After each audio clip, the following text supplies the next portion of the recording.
The northern edge of the Cotswolds has a particular stillness after dark, a quiet that clings to old stone, to steep lanes, to the heavy timbers of inns that have stood since the Middle Ages. By day, the region is one of England's great postcards: broad market squares, honeyed facades, hanging signs that creak gently in the wind. By night, it becomes something else entirely. The roads empty, the rooftops take on a darker hue, and the inns, with their deep hearths and ancient rooms, seem to hold their breath. Travellers have passed through Stow-on-the-Wold, Moreton-in-Marsh, Broadway, Chipping Campden, and the villages between for over 1,000 years. Monks walked these routes long before coaching inns took form. Drovers, merchants, soldiers, wayfarers, all of them crossing the high wolds. Every corner, every yard, every creaking door has seen more lives than any living soul can truly count. And where life gathers in such number, stories gather too. Whispers of a hooded figure gliding down a stair. The scent of tallow that appears and fades within seconds. Reports of tapping on a window pane when the night outside is perfectly still. Guests who wake with the sense that someone is standing just beyond the foot of the bed, or in the darker corner of the room where the firelight doesn't reach. In this collection, we wander through 5 of the most storied inns of the Northern Cotswolds. Each tale begins with a real local legend, sightings, accounts, muttered testimonies from landlords and guests across generations. What follows is a deepening, a fictionalized imagining of what might happen if a quiet traveler spent just one more night than planned, listening to the walls breathe and the corridors settle. So, settle yourself now. Let the fire burn low. Let the night gather gently at the edges of your mind. We begin in Stow-on-the-Wold, at one of the oldest inns in Britain. A place where the past doesn't simply linger, but keeps to its old roots, night after night, as though its footsteps never quite finished echoing down the narrow hall.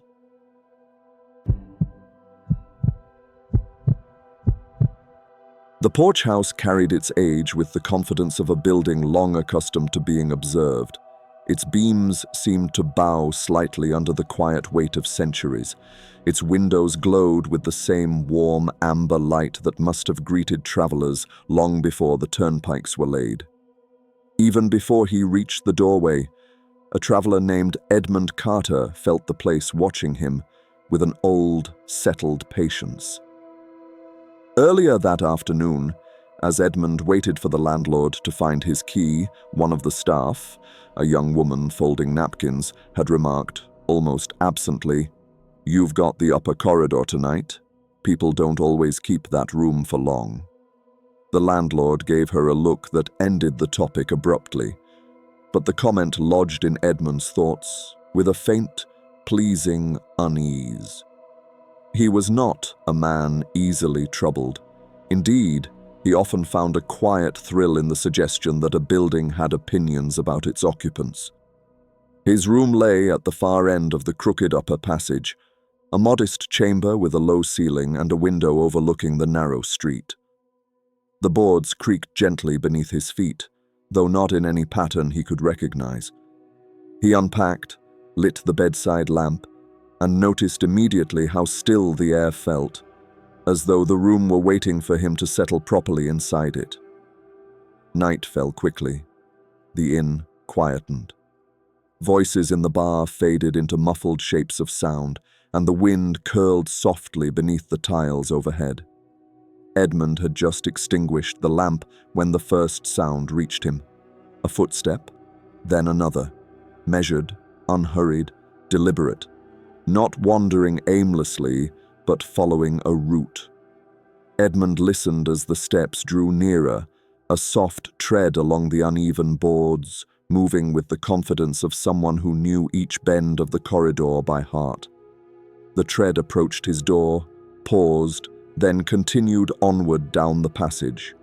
After several moments of silence, Edmund rose, opened the door, and glanced along the corridor. Nothing moved, but the lamp at the far end flickered with a curious rhythmic pulse. 3 brief dips, followed by a pause, then 3 again, almost as though responding to someone passing beneath it. The next night, the pattern repeated, footsteps beginning at the far end of the passage, progressing steadily toward his door, pausing, and then moving on. Again the lamp pulsed its dimming sequence. Again the boards creaked beneath a weight Edmund could not see. On the 3rd night, he prepared. He left the lamp burning and stood by the door waiting. When the footsteps approached, he opened the door just a fraction. Enough to see, not enough to be seen clearly. A figure moved through the half-light, tall, cloaked, with a hood drawn low over the face. Its movement was unlike the glide of an apparition. It walked with the slow deliberation of someone performing a long-forgotten duty.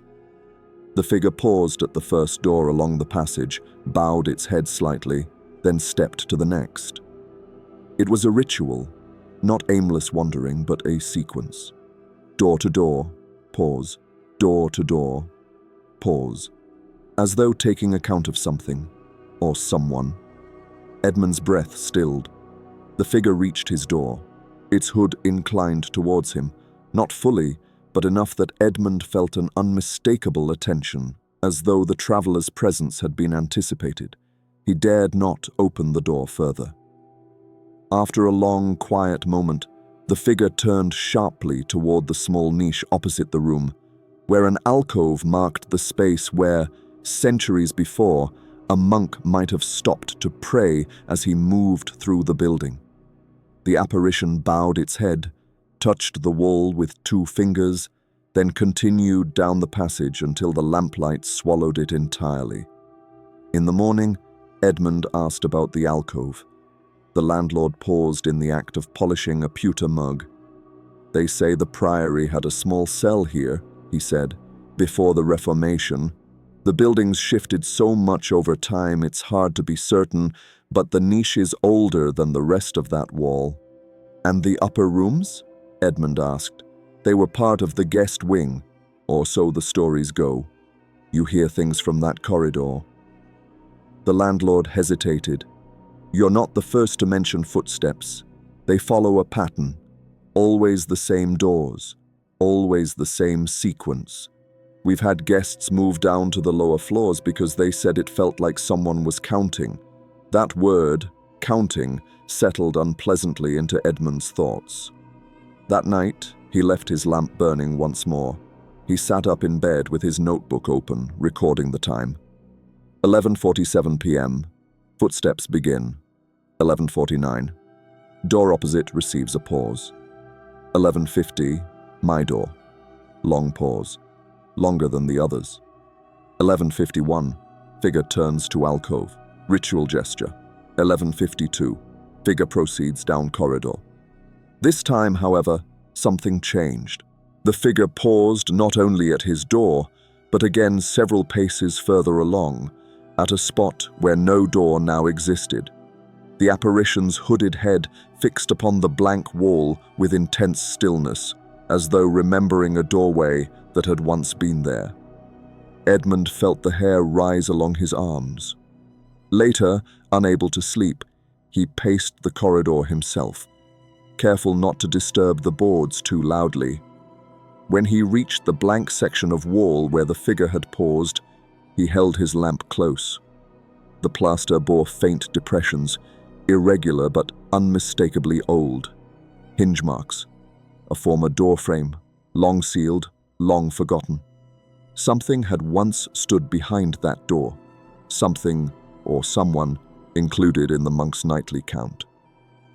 He returned to bed with a tight feeling in his chest, a sensation he could not easily name. The following night, the pattern repeated, but with greater clarity. The apparition lingered longer at Edmund's door, its posture subtly angled as though searching for a specific presence. The air grew perceptibly colder as it approached.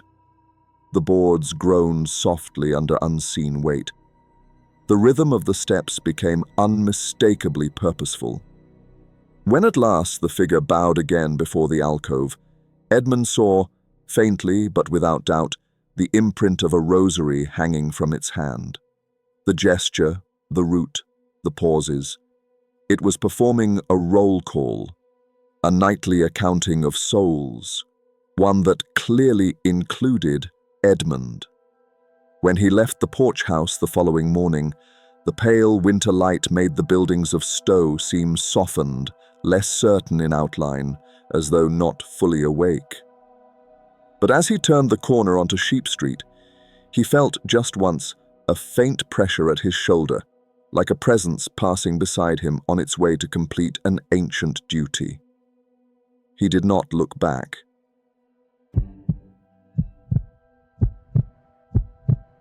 The Lygon Arms had the kind of quiet dignity that only centuries of candlelight and winter evenings could produce. Its stone frontage caught the last pale gold of the afternoon, and its mullioned windows glowed warmly against the frost-softened high street.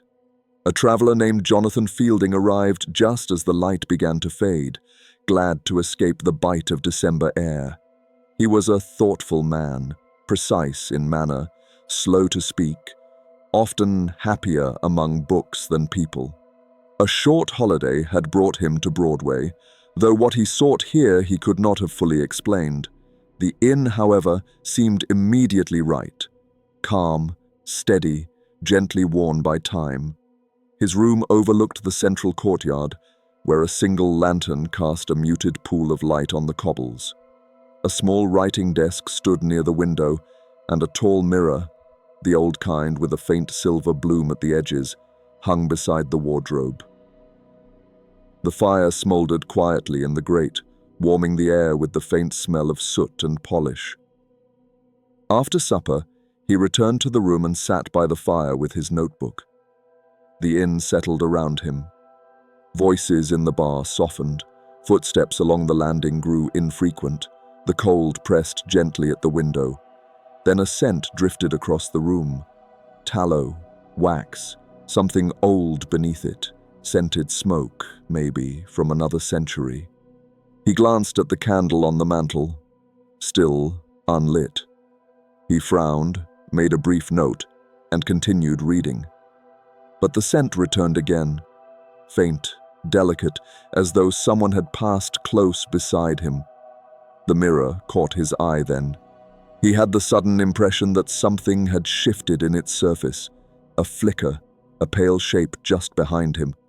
But when he turned, the room was empty, only the fire whispering softly at the hearth. He told himself he had imagined it. Later, as he prepared for bed, he noticed the mirror again. The glass seemed slightly dulled, as though a faint mist lay behind it. He lifted the lamp to inspect it. That was when he saw her, a woman standing at the far end of the long gallery outside his room. She wore a pale gown, the fabric falling in soft folds, her posture still and attentive. Her hair, dark and loose, obscured part of her face. Jonathan froze. The reflection showed her clearly. But when he lowered the lamp and looked out into the gallery itself, she was not there. He turned slowly back to the mirror. The woman's head was now slightly inclined toward him, as though she were listening. His breath caught in his throat. She did not approach. She did not fade. She simply waited. And then, with a slow, deliberate motion, she lifted a hand, not reaching out but brushing her fingers lightly along the frame of a door behind her in the reflection. A familiar gesture, tender, searching, as though she were touching something precious she could no longer grasp. Jonathan stepped back. When he raised the lamp again, the mirror held only his own pale reflection. He slept uneasily. Sometime after midnight, he woke to the sound of soft movement, the faintest whisper of cloth against floorboards. The air had grown colder. The fire had sunk into a low ember glow. He sensed, rather than saw, someone standing near the far corner of the room, When he turned his head, the figure in white stood there, not reflected now, but present. Her posture was gentle, composed, her face partly hidden by shadow. She seemed unsure, as if frightened to step further into the room, yet deeply compelled to look at him. Jonathan sat very still. The woman did not advance. Instead, she raised her hand again, slowly, with a hesitant grace, as though testing whether she might touch the space between them. Her fingers trembled slightly, and then she stopped, withdrawing her hand as though some invisible barrier prevented her from coming closer. A faint sound escaped her, not a voice, but a breath threaded with sorrow, like someone who had waited long and grown uncertain of what she hoped to find. The lamp beside the bed guttered. When it steadied, the corner was empty. The next morning, he spoke cautiously to a staff member, a woman with steady eyes, who folded table linens with well-practiced ease. "I think I saw someone," he said, "last night, in the gallery and in my room." Her expression changed very slightly. "The woman in white?" she asked. Jonathan nodded. "She walks the gallery after dark," the staff member said. "Some say she waited here for a lover who never came. Others say she was ill and would not leave the room she'd chosen." She hesitated. "And there are those who think she appears only to certain people." "People like me," Jonathan said quietly. "A resemblance, perhaps," she replied, not unkindly. "The old stories say she still searches for someone who promised to return." Jonathan left Broadway later that afternoon, stepping out into a cold, brightening sky. Frost glimmered in the grass along the verges, and the long sweep of the village looked perfectly ordinary beneath the winter sun. Yet as he rounded the corner toward the road for Chipping Campden, he felt a faint pull behind him, a sense of being looked at by someone who had learned to wait across centuries. He turned only once. In the upper window of the long gallery, a pale shape seemed to stand just behind the glass. But when the light shifted, it was only the reflection of the winter sky.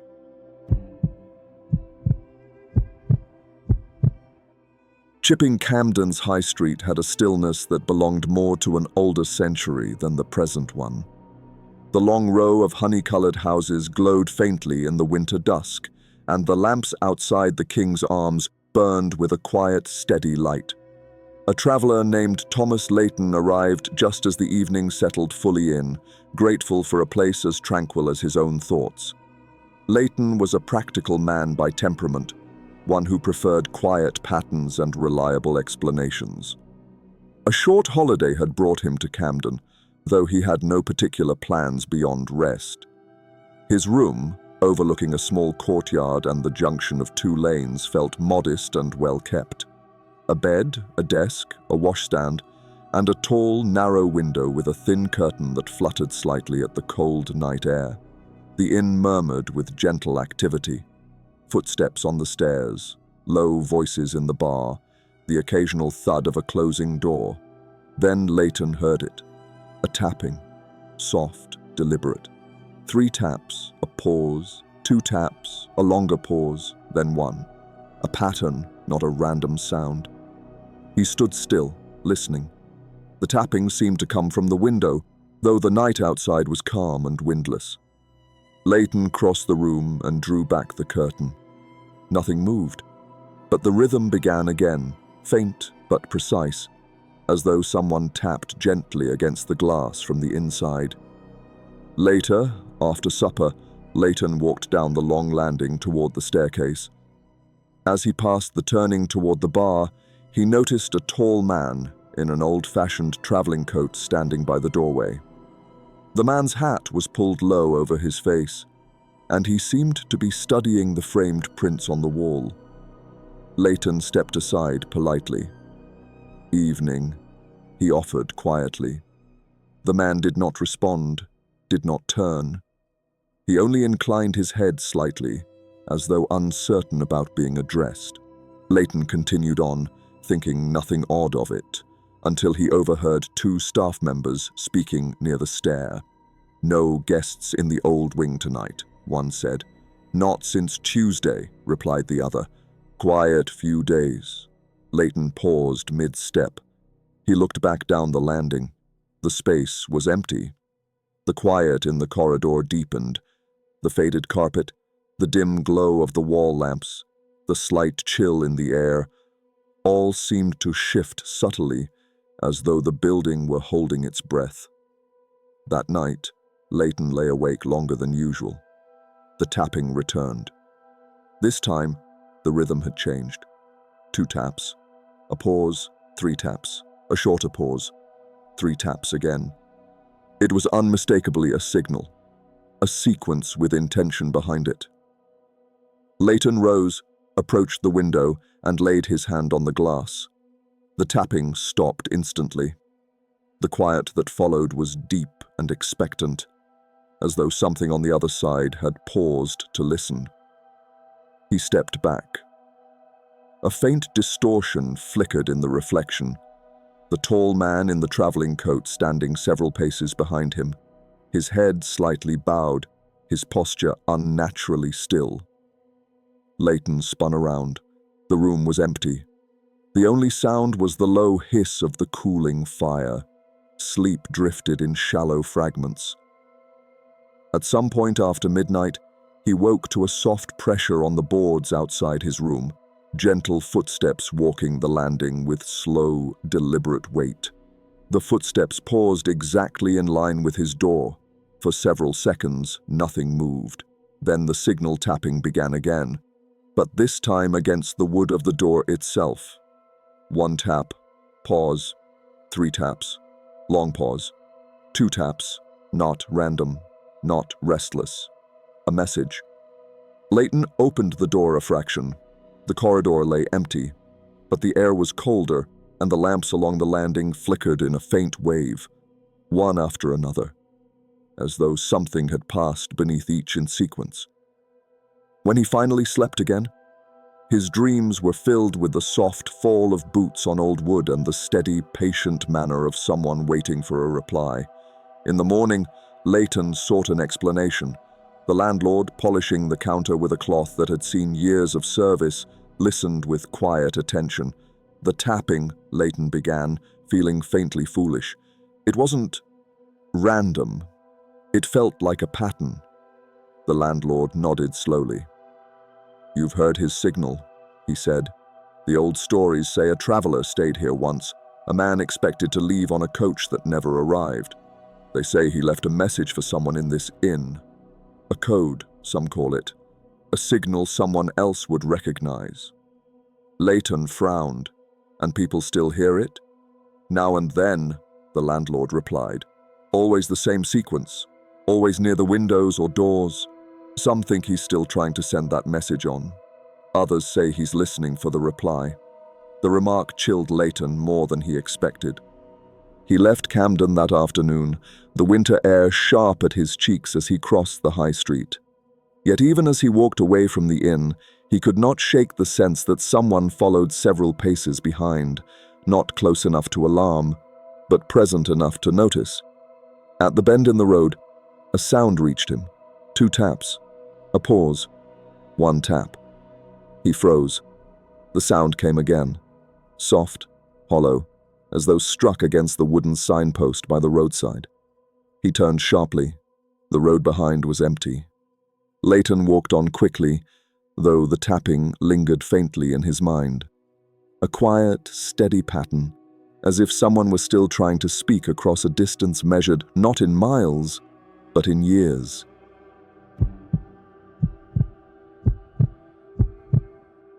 Broadwell was a village that did not trouble the night unnecessarily.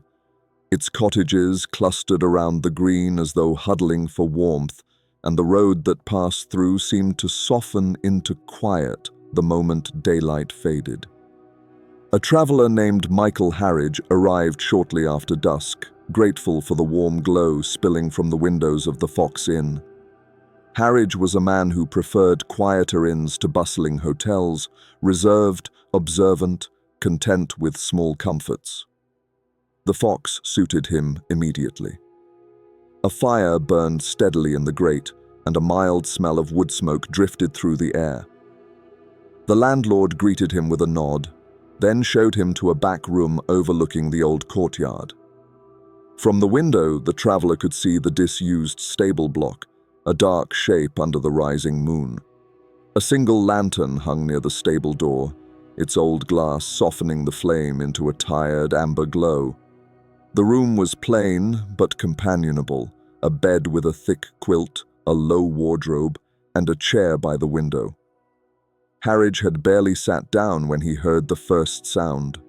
A hoofbeat, unmistakable, slow, deliberate. It struck the cobbles of the courtyard with a clarity that left no doubt of its nature. Harridge frowned, peered through the glass, and saw only empty stone. Another hoofbeat followed, this time nearer. The traveler opened the window a fraction. Cold air swept in. The silhouette of the stable block stood motionless. The lantern did not sway, but the hoofbeats continued. They traced a wide, steady circle around the courtyard, pausing occasionally near the stable doorway before resuming their patient route. The rhythm was too measured to be the settling of old timbers, too intentional to dismiss. Harridge listened for several minutes. Then the sounds faded, one by one, like footsteps retreating into deeper darkness. He slept lightly. Hours later, he woke again, but not to hoofbeats, to whistling, a soft, low note rising gently in pitch, not music, a signal, the sort a rider might use to call his horse from a distance. The sound drifted across the courtyard in a single, mournful line. The lantern flickered. Something stirred the air. Then came the hoofbeats, an immediate response, sharp, urgent, as though a horse had heard and begun to move. Harridge sat upright. The whistling stopped. But the hoofbeats continued for another 10 seconds, circling, approaching the patch of cobbles beneath his window and stopping there with extraordinary precision.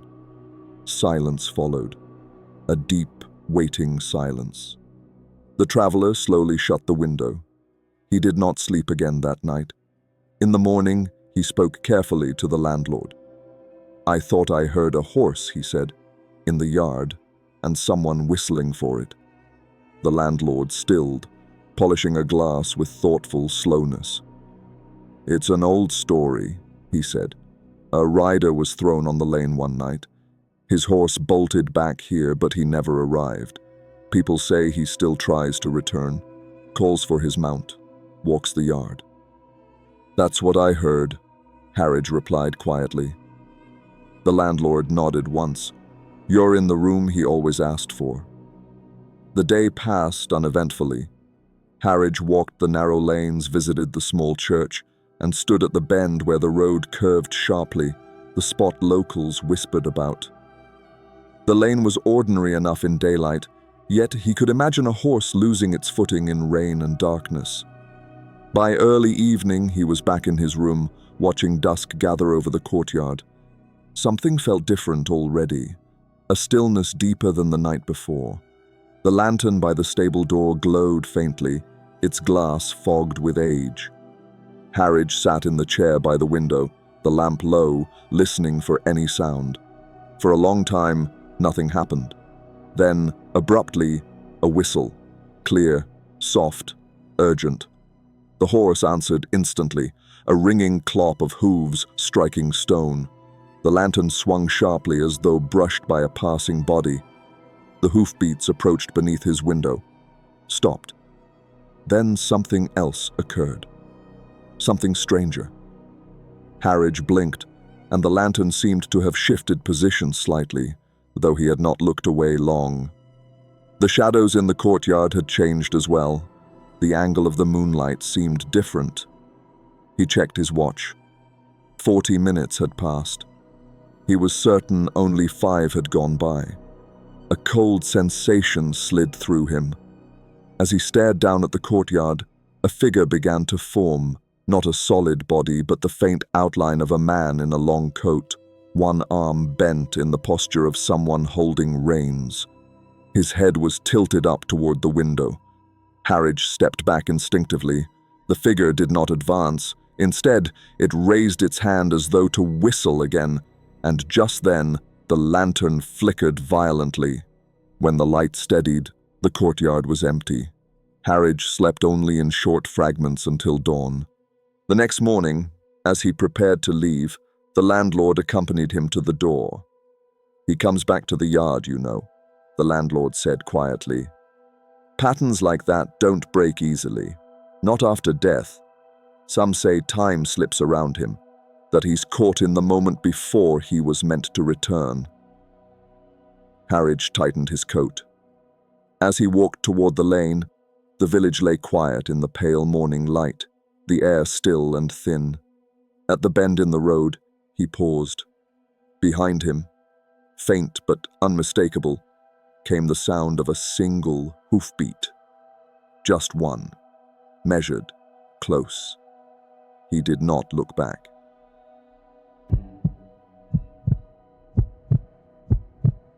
Long Compton lay quietly between the hills, close to the edge where the Cotswolds began to ripple toward the Midlands.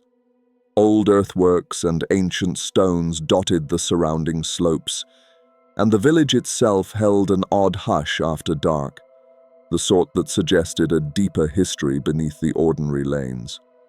A traveler named Richard Fenwick arrived one overcast evening, glad of the warm lamplight spilling from the doorway of the Red Lion. He was a tidy, solitary man, fond of quiet lodgings and country walks. The inn suited him immediately. Low beams, a steady fire, and the faint scent of spices used in old-fashioned cooking. His room lay above the bar, facing the narrow street. It was plain, with a small hearth, a single chair, and a window that looked down on the inn's sign swaying gently in the wind. The landlord placed the key in his hand with a nod. "If you hear knocking after hours, don't trouble yourself," he said. "The building speaks its own way at night." There was something deliberate in the way he said it, though he offered no further explanation. Richard retired early, intending to rise before dawn for a walk toward the stone circle on the ridge. The inn grew still. Voices from the bar drifted away. A quietness settled over the room like thin cloth being laid gently across it. Then came the first knocking, soft, measured, at the door. He opened his eyes. The sound came again. 3 taps, polite but firm, as though someone merely wished to confirm presence rather than demand entry. Richard sat up, listening. When he opened the door, the landing lay empty. Only the faint lamplight at the far end flickered gently, as if disturbed by a recent movement. He returned to bed. The second sound came later, not at the door this time, but along the wall beside the bed, a gentle tapping, almost fingertip light, tracing a slow pattern across the plaster. He laid his hand upon the wall. Cold. Still. Yet the pattern continued. 3 taps, a pause, then 2, as though someone rehearsed a rhythm carrying meaning long forgotten. The tapping ceased abruptly. He slept uneasily. Somewhere near 3 in the morning, he woke with the unmistakable sense that someone stood inside the room. The fire had burned low. The air held the faint, sharp scent of dried herbs, lavender maybe, or something older, something used in older households for warding or blessing. In the corner near the door stood a woman. Her figure was composed still, wrapped in the dark cloth of a country gown. Her hair was bound beneath a simple cap, and her posture carried the quiet authority of someone accustomed to being obeyed. She was not hostile, but neither was she gentle. She regarded the room as though evaluating the space, noting its corners, its shapes, its weaknesses. Her attention passed over Richard only briefly, with the faintest nod, as though recognizing him as a visitor rather than the focus of her purpose. Then she stepped toward the doorframe. She raised one hand and pressed her palm flat against the wood. At the point of contact, Richard noticed something he had not seen earlier. A faint, carved mark, old and nearly erased. A protection symbol, the sort scratched long ago by those who knew the older ways. Her fingers traced the mark slowly, a motion of renewal or reminder. As she drew her hand away, a fine dust fell from the carving, dried herbs, crushed to powder, releasing that faint scent into the room. Richard felt a chill of recognition. She was tending it, maintaining the ward. She turned toward the corridor, her head angling slightly as though listening for something approaching. A distant knock sounded, far away at first, then nearer still. 3 firm taps, a pause, then 3 more. The woman's shoulders straightened. She lifted her hand, palm outward, in a gesture that was both command and warning. The knocking stopped instantly. A stillness settled through the passage, deep and absolute. After a long pause, she lowered her hand. She stepped back toward the darkest corner of the room, the shadows thickening gently around her. When the lamplight steadied, she had vanished. In the morning, Richard mentioned something of what he'd seen to the landlord. The landlord gave a slow nod. "Old stories say there was a wise woman here," he murmured. "She kept certain things in their place. Stones on the ridge, old paths, older quarrels. She knew the marks that keep a house safe." His gaze drifted toward the stairs. "Some nights she still walks, checks the thresholds, makes sure nothing crosses uninvited." Richard said nothing for a long moment. The day passed quietly. He walked to the ancient stones on the ridge, feeling the weight of their long history on the landscape. When he returned at dusk, the inn seemed smaller, but also safer, as if its age had drawn in tightly around itself. That night, he again left the lamp lit. No tapping came, no footsteps approached. But shortly before dawn, he woke suddenly with the sense of movement outside the building. The air felt charged, not threatening, but watchful. He crossed to the window and looked down onto the village green. A figure stood just beyond the pool of lamplight, motionless, directed toward the inn. He could see the outline of the woman, her posture straight, her hands folded before her, her gaze fixed on the doorway below.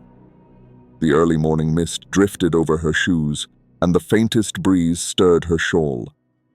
Then a bird cried somewhere across the fields, one sharp note of daybreak. She turned her head slightly, as if acknowledging it. When Richard blinked, the silhouette was gone.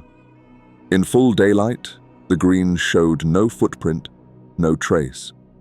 But when he checked the doorframe before leaving, he found the old carved mark clean of dust, its edges newly defined, as though someone had tended it lovingly before dawn. He left Long Compton with an odd feeling of protection at his back, not for himself exactly, but for the house, the village, and whatever paths the woman still walked between them. He did not look back as he crossed the ridge, but he imagined, gently, without fear, that she watched him leave all the same. The Northern Cotswolds have always held their own quiet mysteries, not loud, not boastful, but threaded through the lanes and timbers like a second older history. In these inns, tucked beneath eaves that have watched centuries drift by, the night behaves a little differently. It listens, it remembers, and sometimes when the hour is late and the lamps burn low, it stirs. Across these stories, each traveler found their own piece of that older world. A hooded figure walking its nightly count. A woman in white searching the gallery for the face she once knew. A lost wayfarer tapping a remembered signal through the dark. A rider calling to the horse that never left his side. A wise woman tracing forgotten marks on a wooden frame. None of them reached toward the living with malice. Their purposes were quieter, patterns repeated, promises kept, duties carried long past their time. And for those who passed briefly through their paths, the encounters were gentle reminders that not all things fade when the world expects them to. If you were to walk these villages yourself, through Broadway's long sweep of golden stone, or the steep streets of Stow-on-the-Wold, or the little greens that gather in Broadwell and Long Compton, you might feel that same hush between the houses. You might sense the presence of an old ritual beneath the surface, or the faint echo of a step where no step falls. But for now, let the night settle. Let the fire burn low. Let the gentle shadows of these inns drift with you into rest. Wherever your travels take you next, through the Cotswolds or beyond, may the road be quiet, the inns warm, and the watchful spirits kind. Please subscribe to this channel to be alerted to the next episode of Ghosts of the Cotswolds.